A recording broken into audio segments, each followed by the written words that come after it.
अस्सलाम वालेकुम। आज मैं आपको कहानी सुनाऊंगा पप्पू की। पप्पू का ताल्लुक एक गरीब खानदान से था।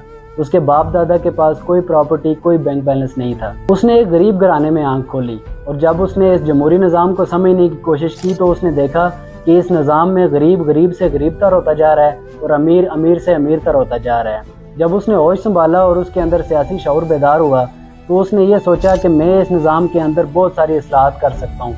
फिर पप्पू मैदान में आया। उसने इलेक्शन लड़ने का फ़ैसला किया और उसने अपनी कैंपेन के दौरान लोगों को बताया कि ये जो लोग हमारे वोट से असेंबली में जाते हैं, अपनी जायदादें बनाते हैं, ये लोग हमारे साथ क्या ज़्यादती कर रहे हैं। उसने आवाम के अंदर एक शऊर बेदार करने की कोशिश की और ऐसा ही हुआ कि आवाम ने उस पर एतमाद किया, आवाम ने उस पर एतबार किया और आवाम ने उसको इक़्तिदार दिया।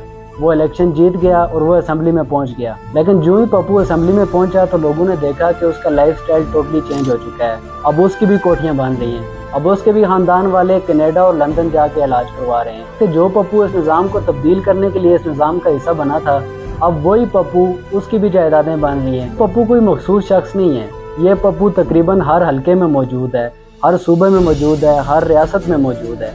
अब इनका तरीक़ाकार क्या है कि ये लोग निज़ाम को चेंज करने की बात करते हैं। ये लोग जो अवाम के सामने मोटिव लेके आते हैं, ये कहते हैं कि हम इस निज़ाम को बदलेंगे, कि ये जो लोग अपनी जायदादें बना रहे हैं अवाम के टैक्स के पैसों से, हम ये निज़ाम तब्दील करेंगे।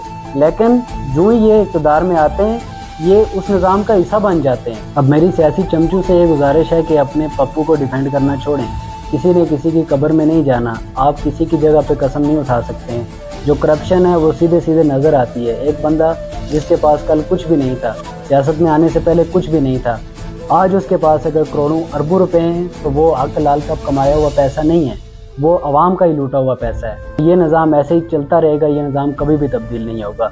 तो मुझे और आपको इस निज़ाम को तब्दील करना पड़ेगा। हमें अपने अंदर के पप्पू को पहचानना पड़ेगा। आप भी अगर किसी ऐसे पप्पू को जानते हैं तो कमेंट सेक्शन में उसका नाम लिखें। Thank you so much. खुदा।